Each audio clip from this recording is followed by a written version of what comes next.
महल के अंदर भव्य दरबार सजा हुआ था। राजा धर्मसेन अपने सिंहासन पर बैठे थे। दरबारियों की भीड़ उनके इर्द गिर्द खड़ी थी। सभी राजा की शक्ति और पराक्रम की प्रशंसा कर रहे थे। राजा के चेहरे पर गर्व छलक रहा था।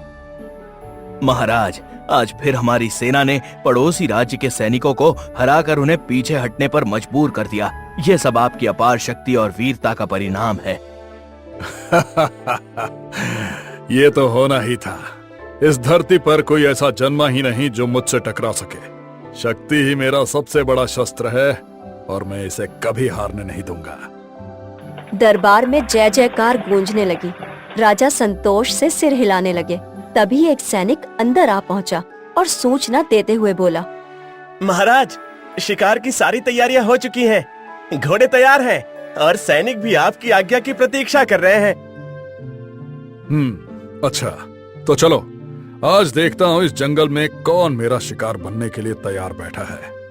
राजा और उनके सैनिक महल से बाहर निकल गए। कुछ देर बाद गहरे जंगल में राजा घोड़े पर सवार होकर आगे बढ़ रहे थे। सैनिक उनके पीछे पीछे चल रहे थे। अचानक राजा को रास्ते के किनारे एक बूढ़ा साधु दिखाई पड़ा, जो थका हुआ और प्यासा प्रतीत हो रहा था। साधु राजा की ओर देखकर बोला, राजन, मुझे बहुत प्यास लगी है। क्या आप मुझे थोड़ा जल दे सकते हैं? बुड्ढे, तुझे क्या लगा मैं यहाँ कोई दान पुण्य करने आया हूँ? अगर तुझे प्यास लगी है तो जा जंगल में कहीं पानी ढूंढ ले। सैनिक राजा की बात पर हंसने लगे, लेकिन साधु राजा की आंखों में गंभीरता से देखते हुए बोला, राजन, अहंकार मनुष्य को अंधा कर देता है। आज तुम जिसे अपनी शक्ति समझ रहे हो, वही एक दिन तुम्हारी सबसे कठिन परीक्षा बनेगी। क्या बकवास कर रहे हो वृद्ध? मेरी शक्ति ही मेरा सबसे बड़ा हथियार है। मेरी शक्ति की बराबरी कोई नहीं कर सकता। साधु अपने नेत्र बंद करके कुछ मंत्र बुदबुदाने लगा और फिर राजा की ओर देखकर बोला, राजन, तूने मेरा अपमान किया है। मैं तुझे श्राप देता हूँ, तेरी 3 संतानें होंगी, लेकिन वो साधारण नहीं होंगी। वो असीम शक्तियों के साथ जन्म लेंगी। क्या कहा? मेरी संतानें अद्भुत शक्तियों के साथ जन्म लेंगी? ये तो मेरे लिए वरदान हुआ। नहीं राजन, ये वरदान नहीं, ये एक श्राप होगा। जब वो बड़े होंगे तब उनकी शक्ति ही उनके लिए सबसे बड़ा अभिशाप बन जाएगी। लोग उनसे डरेंगे, उन्हें अस्वीकार करेंगे और तेरा वंश संकट में पड़ जाएगा। साधु की बात सुनकर राजा हंसने लगा। ऐसा कुछ नहीं होगा। मेरी संतानें इस राज्य की सबसे बड़ी शक्ति बनेंगी और मैं इसे सुनिश्चित करूंगा। इतना बोलकर राजा अपने सैनिक के साथ आगे बढ़ गए। समय ऐसे ही बीतने लगा। कुछ समय बाद राजमहल रोशनी और रंग बिरंगे फूलों से सजा हुआ था। राजा धर्मसेन और रानी सुलेखा राज सिंहासन पर बैठे थे। राजन, ये पूरे राज्य के लिए आनंद का दिन है। महारानी ने एक नहीं बल्कि 3 पुत्रों को जन्म दिया है। ये मेरे राज्य के लिए स्वर्ण युग की शुरुआत है और हमारा वंश सदियों तक बना रहेगा। तभी महल के बाहर अचानक तेज आंधी चलने लगी। घनघोर बादल घिर आए। सैनिक और दरबारी घबरा गए। राजन, ये कैसा संकेत है? अचानक कितनी तेज आंधी क्यों आ रही है? ये कोई सामान्य घटना नहीं लगती। लगता है स्वयं प्रकृति हमें कुछ संकेत दे रही है। मूर्ख मत बनो, ये सिर्फ मौसम का बदलाव है। हमारे राजकुमारों का जन्म हुआ है तो पूरा ब्रह्मांड उनकी शक्ति को स्वीकार कर रहा है। समय बीतने लगा। तीनों राजकुमार धीरे धीरे बड़े होने लगे, लेकिन जल्द ही तीनों राजकुमार अर्जुन, वसंत और तरुण की शक्तियाँ प्रकट होने लगी। एक दिन मंत्री राजा से बोला, महाराज, राजकुमार अर्जुन जहाँ भी जाते हैं वहाँ हवा उनके इशारों पर चलती है। वसंत जिस चीज को छूते हैं वहाँ हरियाली भर जाती है, लेकिन कभी कभी मौसम बिगड़ भी जाता है। तरुण की आंखें रात में सितारों जैसी चमकती हैं और अंधकार में भी वो स्पष्ट देख सकते हैं। राजा धर्मसेन को अचानक साधु का श्राप याद आ गया। तो वो साधु सच कह रहा था। ये वरदान नहीं, अभिशाप है। राजा के चेहरे पर चिंता की लकीरें उभरने लगी। कुछ समय बाद महल के बाहर अजीब अजीब सी अफवाहें फैलने लगी। कुछ लोग राजकुमारों को देवता मानने लगे तो कुछ लोग उन्हें शापित समझने लगे। एक दिन राजा खिड़की से बाहर झांकते हुए अपने 3 पुत्रों को खेलते हुए देखकर अपने आप से बोले, अगर ये शक्तियां मेरे पुत्रों के लिए बोझ बन गई तो उनका भविष्य क्या होगा? क्या सच में मेरे वंश पर संकट आ जाएगा? 20 वर्ष बाद महल के आंगन में तीनों राजकुमार अर्जुन, वसंत और तरुण तलवारबाजी का अभ्यास कर रहे हैं। उनके अंदर अद्भुत शक्तियाँ पूरी तरह विकसित हो चुकी थी। तभी महल का वातावरण असामान्य हो गया और एक नौकर दौड़ता हुआ राजा धर्मसेन के पास जाकर बोला, महाराज, राजकुमार अर्जुन ने केवल एक इशारे से बवंडर खड़ा कर दिया। और वसंत और तरुण? राजकुमार वसंत की उपस्थिति से महल के आसपास की झीलों में अजीब लहरें उठ रही हैं और राजकुमार तरुण की आंखों की चमक से अंधेरे में भी महल रोशन हो रहा है। राजा तुरंत उठकर महल की छत पर चले गए और अपने पुत्रों को देखने लगे। उनके आसपास कोई नहीं था। महल के लोग उनसे दूरी बना रहे थे। तभी वहाँ पर राजा का मंत्री आ पहुँचा। राजा धर्मसेन अपने मंत्री की ओर देखकर बोले, तीनों राजकुमारों से महल के लोग आखिरकार दूरी क्यों बना रहे हैं मंत्री? मुझे ये बात अंदर ही अंदर खाए जा रही है। महाराज, आपके तीनों पुत्रों के अंदर विचित्र शक्तियां हैं। लोग उनसे डरते हैं, उनसे खौफ खाते हैं। कोई भी उनके करीब आने से घबराता है। अगर ऐसा ही हाल रहा तो प्रजा का कोई भी नागरिक मेरे तीनों पुत्रों से कैसे जुड़ेगा? और जब तक कोई नागरिक जुड़ेगा नहीं तो फिर वो इस राज्य में शासन कैसे कर पाएंगे? सवाल ये नहीं है कि वो इस राज्य में शासन कैसे कर पाएंगे। सवाल ये है कि महल के लोगों की दूरी और प्रजा की दूरी आपके तीनों पुत्रों को अकेला कर देगी। ये सुनकर राजा धर्मसेन गहरी चिंता में डूबते हुए वहाँ से चले गए। अगले दिन राजा धर्मसेन अपने मंत्री से बोले, कल मैंने तुम्हारी बात पर बहुत विचार विमर्श किया और मैंने फैसला किया है कि मेरे तीनों पुत्र अब जवान हो चुके हैं और उन तीनों का अकेलापन खत्म करने के लिए उन तीनों का विवाह करना ही समस्या का समाधान है। जाओ, जाकर आसपास के राज्यों में मेरे तीनों पुत्रों के विवाह का प्रस्ताव भेज दो। राजा का आदेश सुनकर मंत्री ने ऐसा ही किया। मगर किसी भी राज्य का राजा जब राजा धर्मसेन के पुत्र के बारे में सुनता तो वो घबराकर मना कर देता और किसी भी राज्य की राजकुमारी भी राजा धर्मसेन के तीनों पुत्रों का नाम सुनते ही डर जाती। कुछ दिन बाद मंत्री राजा धर्मसेन से बोला, महाराज, हमने कई राज्यों में प्रस्ताव भेजा लेकिन सभी ने इनकार कर दिया। इनकार? वे मेरे पुत्रों को ठुकरा रहे हैं, क्यों? महाराज, प्रजा में कई अफवाहें फैल चुकी हैं। लोग कहते हैं कि राजकुमारों के पास अलौकिक शक्तियां हैं और वे सामान्य जीवन नहीं जी सकते। कुछ उन्हें देवता मानते हैं तो कुछ शापित। मूर्ख! मेरे पुत्र किसी शापित योद्धा से कम नहीं, बल्कि वे शक्ति का प्रतीक हैं। परंतु महाराज, यही शक्ति अब लोगों में भय पैदा कर रही है। किसी भी राजा को भयभीत राजकुमारों के साथ अपना संबंध नहीं जोड़ना है। ये सुनकर राजा धर्मसेन क्रोधित हो उठे, लेकिन अंदर ही अंदर चिंतित भी। राजा धर्मसेन मंत्री से बोले, तो क्या मेरे पुत्र जीवन भर कुंवारे ही रहेंगे? अगर ऐसा हुआ तो मेरे खानदान का तो वंश ही समाप्त हो जाएगा। राजा धर्मसेन की बात सुनकर मंत्री गहरी सोच में डूबता हुआ बोला, महाराज, आपको याद है कि वर्षों पहले आपने एक साधु का अपमान किया था और उसी साधु ने आपको श्राप दिया था कि आपकी 3 संतानें अलौकिक शक्तियों के रूप में जन्म लेंगी। मगर उस समय आपने इसे वरदान समझा था और साधु ने कहा था कि समय रहते तुम्हें समझ आ जाएगा कि ये वरदान नहीं बल्कि अभिशाप है। ये सुनकर राजा धर्मसेन के दिमाग में एक तेज धमाका हुआ और उनकी आंखों के सामने 20 वर्ष पुरानी घटना ताजा हो गई। तुमने सही कहा मंत्री, अब मुझे अपनी गलती का एहसास हो रहा है। अगर ऐसी बात है तो मैं उस स्थान पर दोबारा जाऊंगा जहां पर वो साधु मुझसे मिला था और मैं उससे क्षमा मांगूंगा। अगले दिन राजा धर्मसेन अपने घोड़े पर सवार होकर अकेले जंगल की ओर निकल पड़े। उनके मन में बस एक ही प्रश्न था, क्या सच में उनके पुत्र शापित हैं? जंगल अब भी वैसा ही शांत और रहस्यमयी था। राजा चारों ओर देखने लगे, लेकिन साधु कहीं नहीं दिखा। साधु, तुम जहां भी हो मेरे सामने आओ। मैंने तुम्हारी बातों को पहले मजाक समझा, लेकिन अब मैं सच जानना चाहता हूँ। कुछ क्षणों के बाद एक हल्की रोशनी प्रकट हो गई। पेड़ों के पीछे से वही वृद्ध साधु प्रकट हो गए जिनसे राजा वर्षों पहले मिले थे। साधु के चेहरे पर वही गंभीरता थी।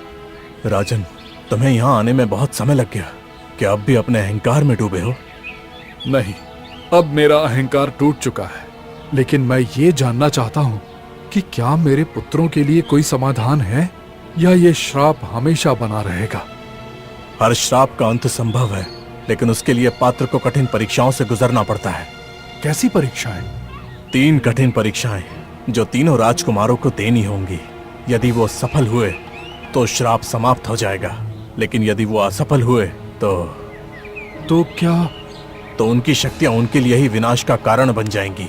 वो कभी सामान्य जीवन नहीं जी पाएंगे। राजा धर्मसेन का चेहरा कठोर हो गया।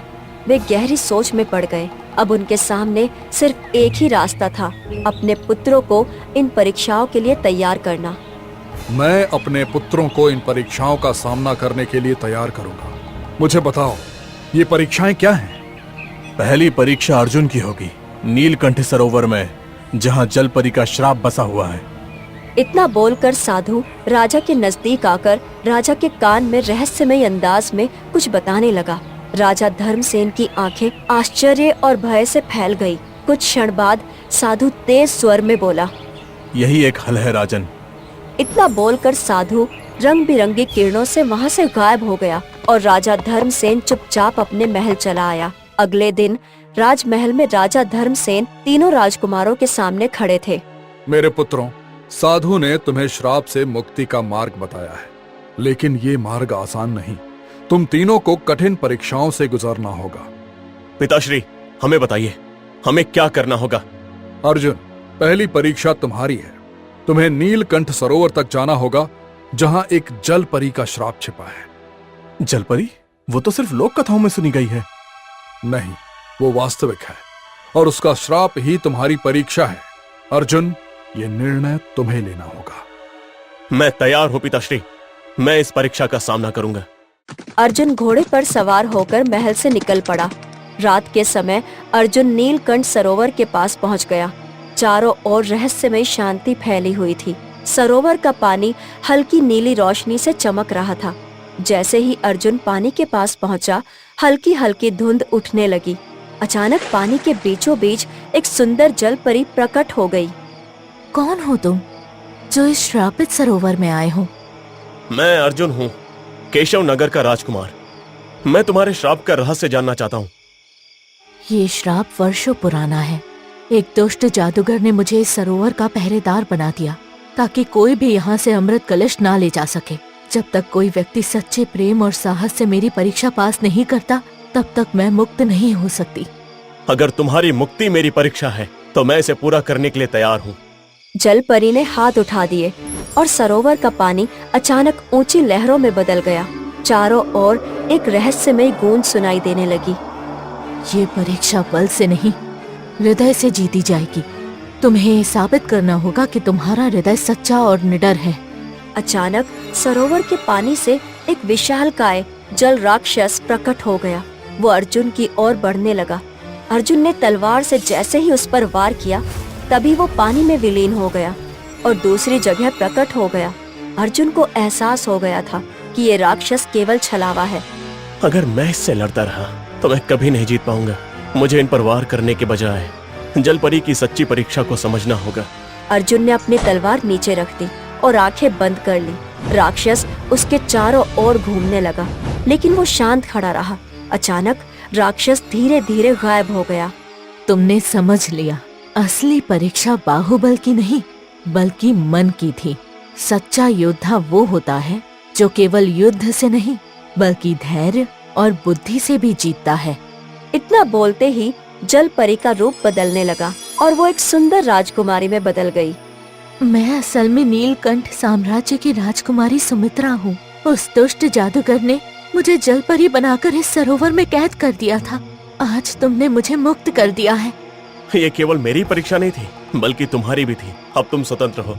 राजकुमारी सुमित्रा भावुक हो गई और अर्जुन के साथ उसके महल चली गई। महल में राजा धर्मसेन, वसंत और तरुण बेसब्री से अर्जुन की प्रतीक्षा कर रहे थे। जैसे ही अर्जुन ने महल के द्वार से प्रवेश किया, सभी प्रसन्न हो गए। राजा धर्मसेन अर्जुन को गले लगाते हुए बोले। मेरे पुत्र, तुमने पहली परीक्षा सफलतापूर्वक पूरी की। तुमने न केवल जल परी का श्राप तोड़ा, बल्कि ये भी साबित कर दिया कि एक सच्चा योद्धा केवल तलवार से नहीं बल्कि बुद्धि और धैर्य से भी जीतता है। भैया, लगता है पहली परीक्षा के साथ साथ एक राजकुमारी का दिल भी जीत लाए हो। राजा धर्मसेन वसंत की ओर देखकर बोले। अब वसंत की परीक्षा की बारी है, पत्थर के जंगल की यात्रा। सभी की निगाहें अब वसंत की ओर मुड़ गई। पिताश्री, मुझे बताइए, मेरी परीक्षा क्या है? तुम्हें पत्थर के जंगल में जाना होगा। वहां एक शापित राजकुमारी कैद है, जिसे इस श्राप से मुक्त करने की जिम्मेदारी तुम्हारी है। पत्थर का जंगल? वो तो मृत्यु का स्थान माना जाता है। वहां से कोई जीवित लौटकर नहीं आया। इसीलिए ये परीक्षा है। तुम्हें अपने साहस और शक्तियों से यह सिद्ध करना होगा कि तुम इस चुनौती के योग्य हो। वसंत अपनी तलवार उठाकर यात्रा के लिए तैयार हो गया और घोड़े पर सवार होकर पत्थर के जंगल की ओर बढ़ गया। जैसे जैसे वो जंगल के अंदर बढ़ रहा था, चारों ओर अजीब सी निस्तब्धता छाती जा रही थी। पेड़ पौधे पत्थर में बदल चुके थे और जगह जगह इंसानों और जानवरों की पत्थर की मूर्तियां खड़ी थीं, जो पहले जीवित प्राणी थे। ये जगह तो सच में श्रापित लगती है। यहाँ हर चीज पत्थर में बदल चुकी है। अचानक हवा में एक करुणामयी आवाज गूंजने लगी। वसंत चौकन्ना हो गया और आवाज की दिशा में बढ़ने लगा। देर बाद उसे एक विशाल पत्थर का महल दिखाई देने लगा। महल के द्वार पर एक स्त्री की पत्थर की मूर्ति खड़ी थी। क्या ये वही शापित राजकुमारी है? जैसे ही वसंत ने मूर्ति को स्पर्श किया, अचानक हवा में एक जादुई रोशनी फैल गई और राजकुमारी की आत्मा प्रकट हो गई। वो अद्भुत सौंदर्य की स्वामिनी थी।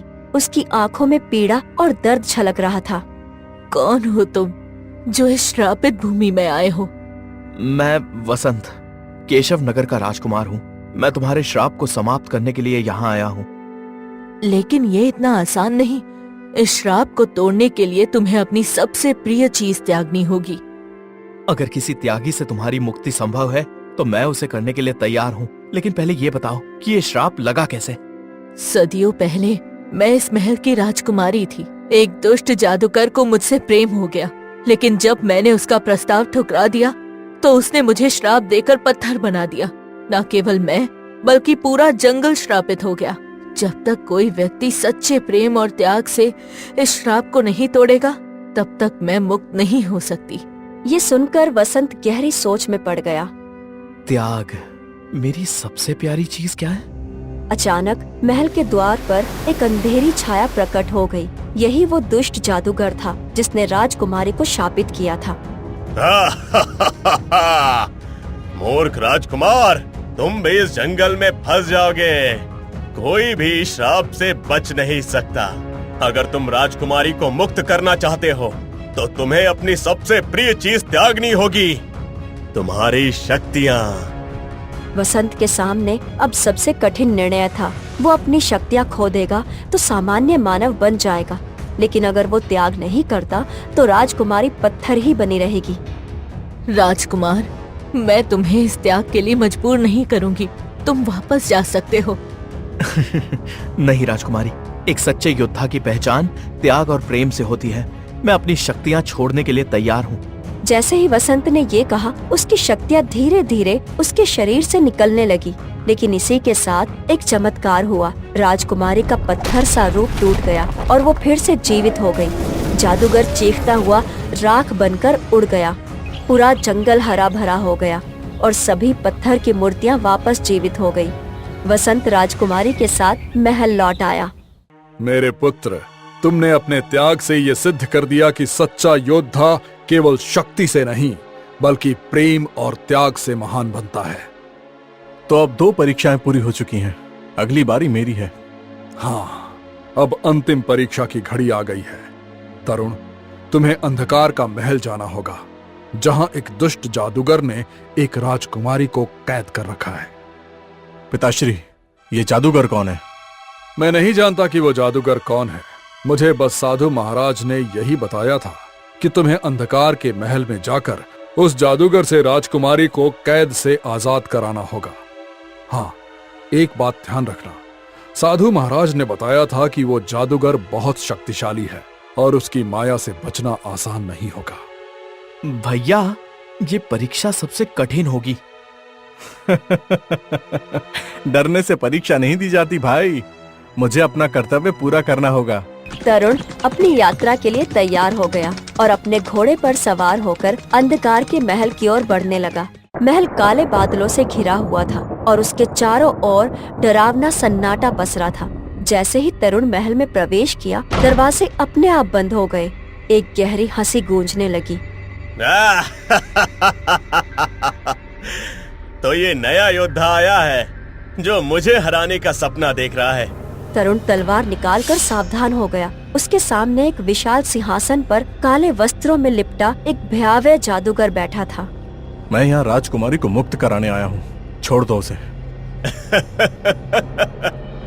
इतना आसान नहीं है राजकुमार। इतना बोलकर जादूगर ताली बजाने लगा और एक लोहे का पिंजरा प्रकट हो गया जिसमें एक सुंदर राजकुमारी बंद थी। वो सहमी हुई खड़ी थी। राजकुमार, कृपया मेरी मदद करें। राजकुमार, ये तुम्हारी हार का खेल है। तुम्हारी शक्तियाँ तुम्हारे लिए श्राप है और अब यही तुम्हें नष्ट करेंगी। अचानक चारों ओर विशाल दर्पण प्रकट हो गए। हर दर्पण में तरुण का एक अलग रूप दिखने लगा, क्रोधी, भयभीत और दैत्यकार। देखो, यही है तुम्हारी सच्चाई। अगर तुम अपनी शक्ति का इस्तेमाल करोगे तो एक राक्षस बन जाओगे। तरुण, मुझे बचाओ, लेकिन अपनी शक्ति का प्रयोग मत करना, वरना। तरुण असमंजस में पड़ गया। वो सोच में डूब गया। क्या सच में उसकी शक्ति ही उसका विनाश है? तरुण ने अपनी आंखें बंद कर ली। गहरी सांस लेता हुआ अपनी माँ की बातें याद करने लगा कि शक्ति का सही प्रयोग तभी होता है जब मन शांत हो।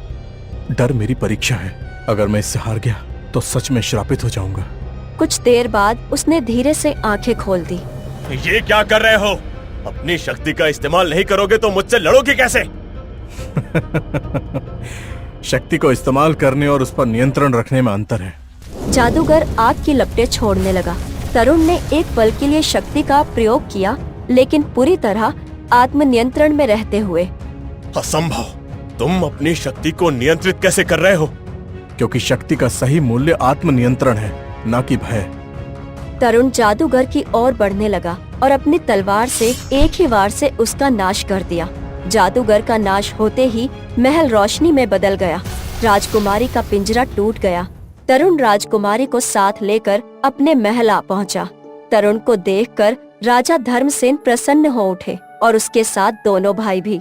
मेरे पुत्रों, तुमने न केवल इस श्राप को समाप्त किया, बल्कि मुझे भी मेरा अहंकार दिखा दिया। पिताश्री, ये केवल हमारी परीक्षा नहीं थी, बल्कि आपकी भी थी, और अब हमारा परिवार फिर से एक हो गया है। तभी वहाँ पर रंग बिरंगी किरणों के साथ वही साधु प्रकट हो गया और राजा धर्मसेन को रहस्यमयी अंदाज में देखकर मुस्कुराने लगा। राजा धर्मसेन हाथ जोड़ते हुए साधु महाराज से बोले, मुझे क्षमा कीजिए साधु महाराज। तुम्हें क्षमा कर दिया था राजन, इसीलिए तो तुम्हारे पुत्रों को श्राप और अभिशाप से बचने के लिए मैंने ये मार्ग बताया था। मैं वचन देता हूँ साधु महाराज कि आज के बाद मैं कभी किसी साधु का अपमान नहीं करूँगा। राजा धर्मसेन की बातें सुनकर साधु रहस्यमय ढंग से मुस्कुराने लगा और राजा धर्मसेन के तीनों पुत्रों की ओर देखकर बोला, तुम तीनों वाकई प्रशंसा के काबिल हो। तुम तीनों ने अपनी बुद्धि और वीरता के बल पर अपने लिए राजकुमारियों को हासिल किया है।